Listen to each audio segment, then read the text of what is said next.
하나님은 늘 사람을 부르십니다.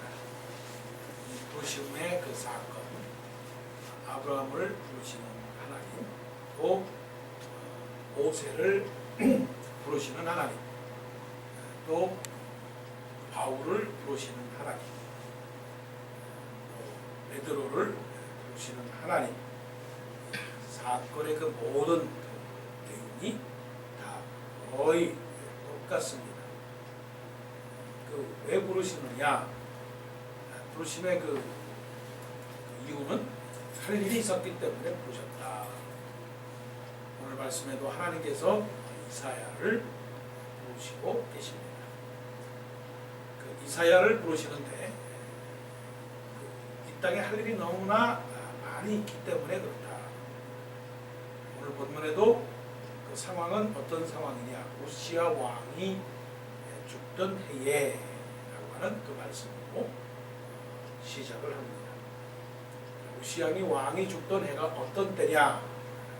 결국은 죽는다라고 하는 것은 어둡다라고 하는 희망이 없다. 사실 이 세상의 모든 상황들은 희망이 없습니다.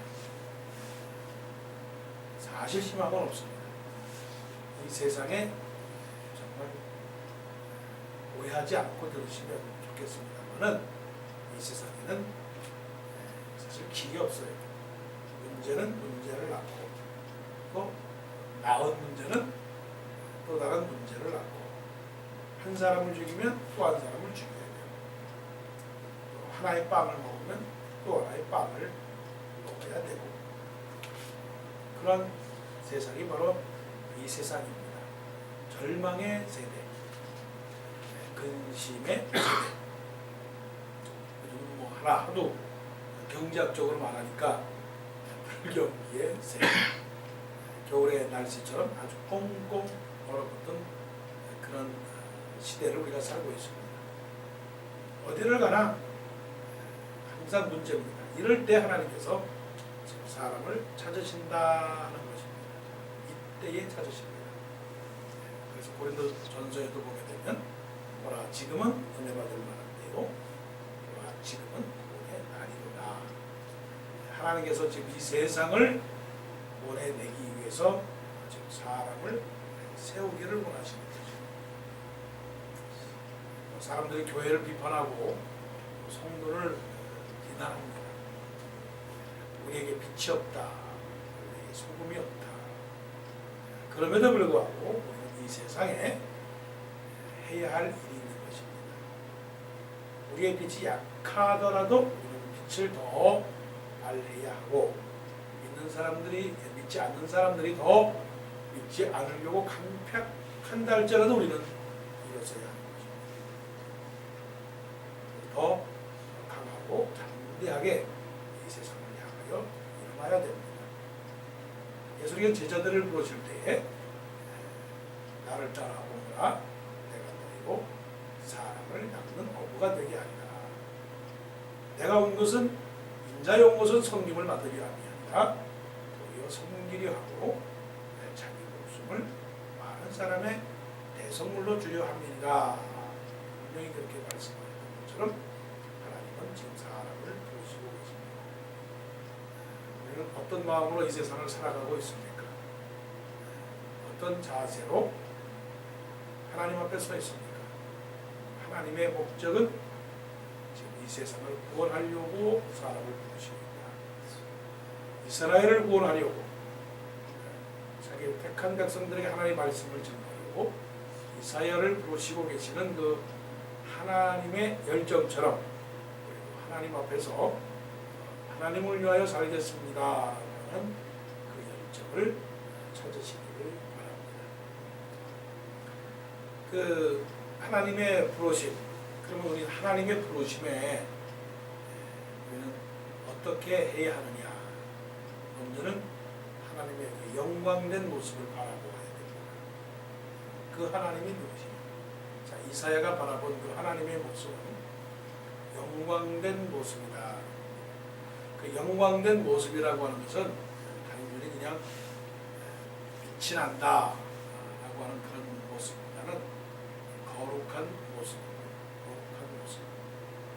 자, 하나님의 모습, 하나님의 보좌를 받는데 그 보좌락은 성전에 가득했다. 보좌락은 성전에. 자, 우리는 무엇을 봅니까? 하나님을 보아야 됩니다. 많은 것들을 봅니다. 지나가는 사람들을 보고, 지나가는 서 있는 건물들을 보고, 또 여러 가지 자동차를 봅니다. 또 먹을 것도 봅니다. 자, 이사야가 본 것은 주께서 높이 들린 보좌에 보좌락이 가득한, 성전에 가득한 장면을 보았습니다. 사도 요한의 말로 표현으로 보면 내가 주를 보았고 들었고 주목하여 손으로 만진 바 된지라, 그렇게 말씀을 했습니다. 그러니까 우리가 예수 그리스도에 대한 신앙이 사실은 체험적 신앙이 되어야 됩니다. 체험적이라고 하는 것은 가슴이 이렇게 뭉클한 신앙이 되어야 된다. 보지 않고서는 믿지 못하겠다라고 하는 도마의 신앙과는 조금 다르지만 우리는 하나님을 보아야 됩니다. 보아야 돼요.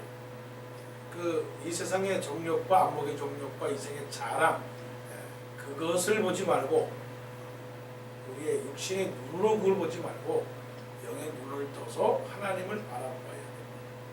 왜 하나님을 바라보아야 되느냐 하면 하나님의 모습이 영광된 모습이고 하나님의 모습을 보면 가슴이 벅차기 때문에 그런가. 이사야가 아무런 의식이 사실은 없었습니다. 이 집안이 좋은 사람입니다. 아주 영적 집안에서 태어난, 그래서 그렇게 자란 그 이사야가 지금까지 보지 못했던 놀라운 광경을 보고 가슴이 동했습니다. 모세가 호렙산에서 떨기나무 가운데서 붙는 그 불꽃을 보고서 하나님의 음성을 들었습니다. 모세야 모세, 네 것은 무슨 거룩한 땅이 네 발에서 신을 벗으라 라고 하는 그 말씀을 들었습니다. 그 말씀을 들었던 모세처럼 지금 이사야는 지금 무엇을 봤냐면 하나님의 영광을 보았습니다. 하나님의 영광이 어떻군요. 하나님의 영광이 그 옷자락이 가득한데 거기에 천사들이 이제 스랍이라고 했습니다. 천사들이 그 하나님을 섬기고 있는데 그 천사들이 6날개가 있습니다. 두 날개는 말고 그 다음에 두 날개는 자기 얼굴을 가리고 그 둘은 자기의 발을 가리고, 그래서 서로 스랍들이 그냥 얼마나 많은 스랍들이 있는지 그러면서 말하기를 거룩하다 거룩하다 거룩하다, 카도시라고 하는 것은 조금의 먼지 하나 없는 깨끗한 상태를 말하는 것이죠. 거룩하다 거룩하다, 만군의 여호와의 그의 영광이 여기 충만하구나. 자, 여기서 이제 그 말씀 그 단어를 설명하면 영광이라고 하는 것은 거룩입니다. 그리고 그게 충만입니다. 성령 충만이다.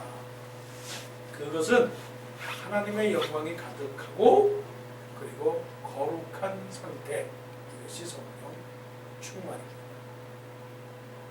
우리는 성령 충만을 감정적으로만 생각합니다. 열정,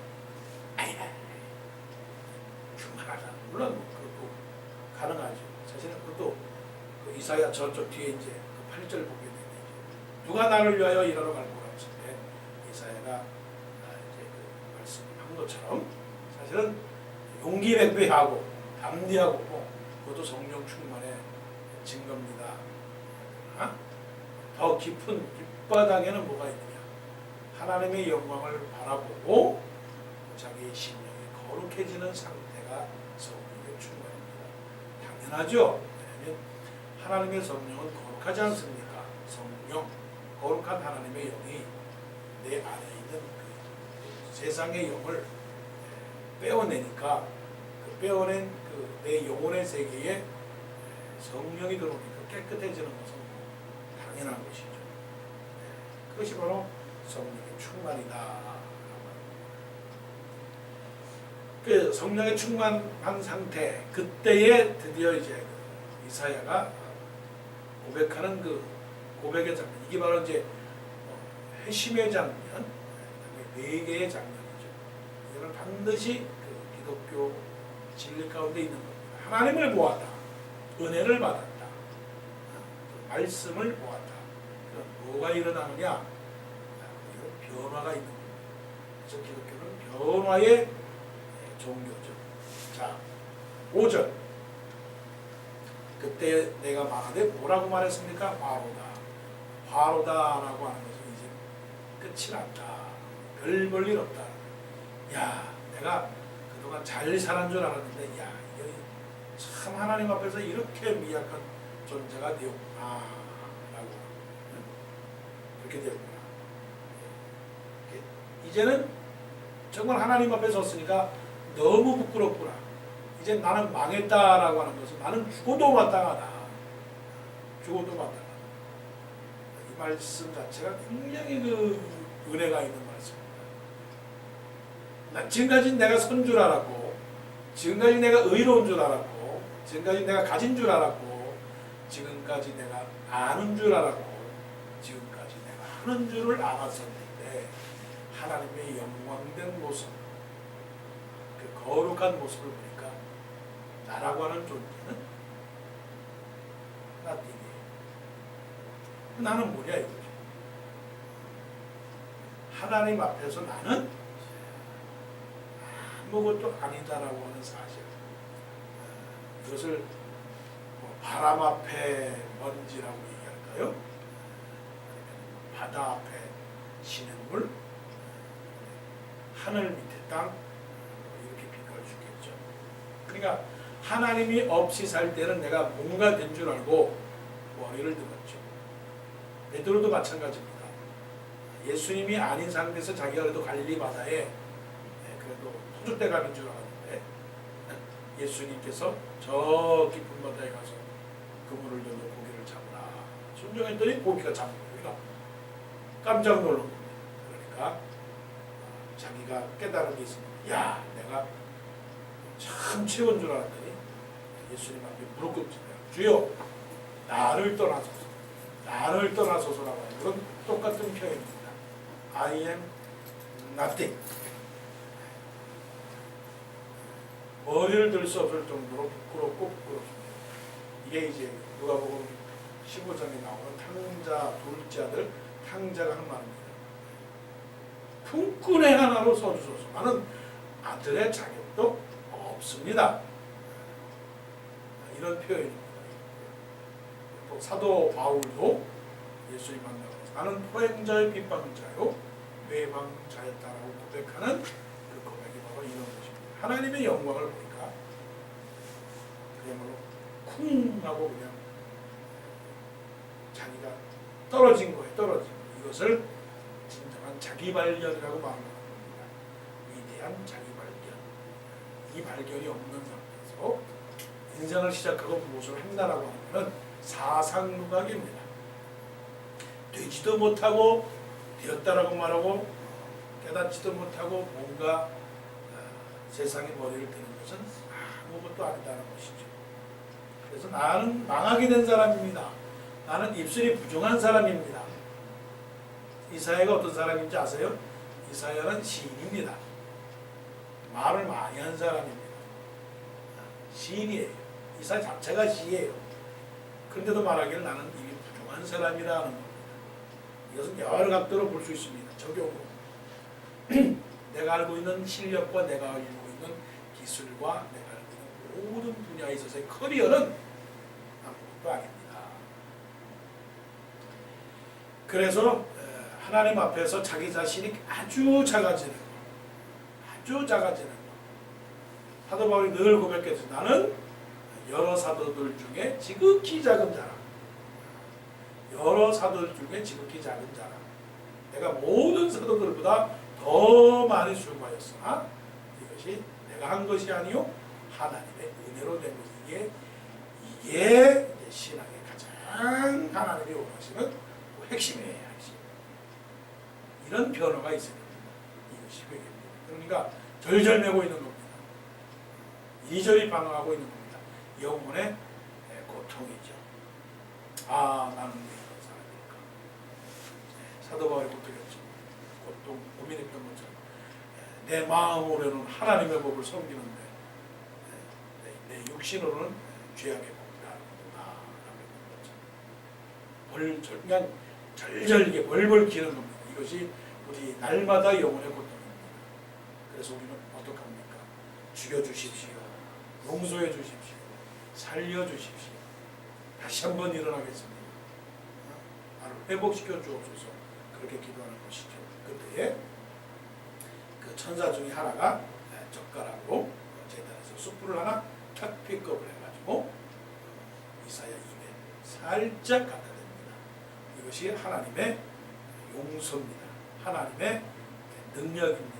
이것이 하나님의 축복입니다. 하나님이 우리와 함께 하십니다. 우리의 모든 죄를 다 용서해 주시는 하나님. 지금도 품어주시고 지금도 안아주시고 나의 등 뒤에서 도우시는 하나님이십니다. 설령 우리가 낙심하고 힘들고 어려울 때 두려워 말라. 내가 너와 함께합니다. 놀라지 말라. 나는 네 하나님이 됩니다. 내가 너를 굳세게 하리라. 참으로 너를 도와주리라. 참으로 나의 의로 너를 들어주리라. 염려하지 말라. 두려워하지 마라. 내가 너의 죄를 다 용서했다. 내가 너의 모든 인생을 인도하겠다. 그래서 하나님께서 우리와 함께 하시는 그 임마누엘의 사건이 가슴에 딱 다가올 때 그때 바로 우리는 높은 산이 거친 들이 초막이나 궁궐이나 내 주 예수 모신 곳이 그 어디나 하늘나라. 내 모습은 이래도 내 모습은 하나님께 드리고 싶어도 드리지 못하고 하나님의 일을 하려고 해도 하지 못하고 입을 열어서 복음을 증거하려고 해도 증거하지 못하는데 현장에서 가늠한 여인을 붙들어 놓고 이 여인을 죽여야 된다. 이 여인을 돌로 쳐 죽여야 된다라고 했던 그 바리새인들 율법사들의 그런 신앙을 보면서 너희 중에 죄 없는 자가 없죠. 돌로 치라. 또 했던 예수님의 자비와 그 사랑이 우리를 향하여 말씀하는 겁니다. 수고하고 무거운 짐짓들은 다 내기로 내가 너희를 쉬게 하리라. 하나님께서 우리를 지금 받아주고 계시는 것입니다. 우리를 용납하여 주시고 우리를 용서하여 주시고 우리를 회복시켜 주시는 그 하나님을 만나야 되는 거예요. 돈을 가져야 풍요로운 것이고 먹을 것이 많아야 배부른 것이고 아는 것이 많아야 지식 있는 것이 아니라 하나님을 만나고 하나님을 믿고 하나님을 의지할 때 그것이 바로 가장 귀한 이 유산이고 생존이고 재산입니다. 이렇게 하나님을 보았을 때 드디어 이제는 어떤 사람이 되는 것입니까? 주의 일에 열정을 내는 사람입니다. 자, 7절 그것을 내 입술에 대며 이르되 보라 이것이 내 입이 닿았으니 내 악이 취하여졌고 내 죄가 사하여졌느니라 하더라. 그때 8절에 주님께서 하시는 말씀이 있습니다. 개인적으로 이 시간에도 하시는 말씀입니다. 내가 누구를 보내며 누가 우리를 위하여 갈고.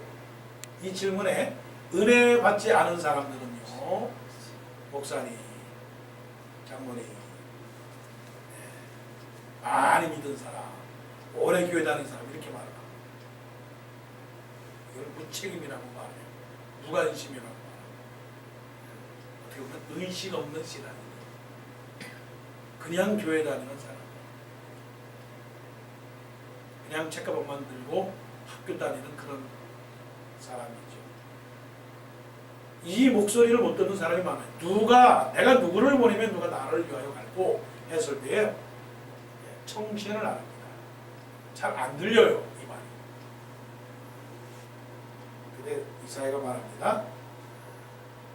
내가 여기 있나 나를 보내소서. 우리는 누가 교회 일을 하겠습니까? 누가 하나님의 일을 하겠습니까? 그럴 때 항상 마음속에 내가 아니지 다른 사람이 있지. 자발적이지가 않아요. 주도적이지가 않아요. 적극적이지가 않아요. 희생적이지가 않아요. 헌신적이지가 않아요. 하나님의 은혜는 바로 이런 것입니다. 누가 할래? 누가 갈래? 나요. 나요. 이게 바로 예수님이 십자가를 지신 겁니다. 하나님께서 아들에게 아버지와 아들 간의 천상의 대화가 있었을 것이라고 저는 압니다. 갈래 네가? 그때 아들 예수 그리스도께서 저는 안 갑니다. 네, 저는 안 갑니다. 저 미가엘 천사장을 보내든지 아니면 가브리엘 천사를 보내든지 저 말고도 갈 사람 많지 않습니까? 세상을 왔다 갔다 한 사람 많지 않습니까? 저는 세상에 한 번도 안 가봤습니다. 그랬을까요? 아니죠. 제가 가겠습니다. 제가 가겠습니다. 그런 하나님과 본체시나 하나님과 동등됨을 취할 것으로 여기지 아니하고 사람과 같이 되었고 사람의 형체를 가져 세상에 오셨다고 말씀하시는 것은 이사야에게 하신 말씀, 누가 나를 위하여 가겠느냐? 내가 누구를 보내겠느냐? 그랬을 때 내가 여기 있나이다. 나를 보내소서. 그 말씀이에요. 할 일 많은 세상에 물론 큰 일도 큰 일이지만 작은 일도 일입니다. 한꺼번에 큰 일을 할 수는 없습니다. 작은 일이 결국 나중에 크게 되는 겁니다. 여러분을 향하여 묻습니다. 지금 어느 때인가? 지금 어느 때인가? 지금 여러분들은 무엇을 보고 있는가? 그리고 여러분들 예수님을 만납니다. 하나님이 뭐라고 말씀을 하시는가? 그리고 지금 무엇을 하려고 하느냐? 그 말씀으로 오늘도 기도의 제목이 되기를 원합니다. 기도드리겠습니다.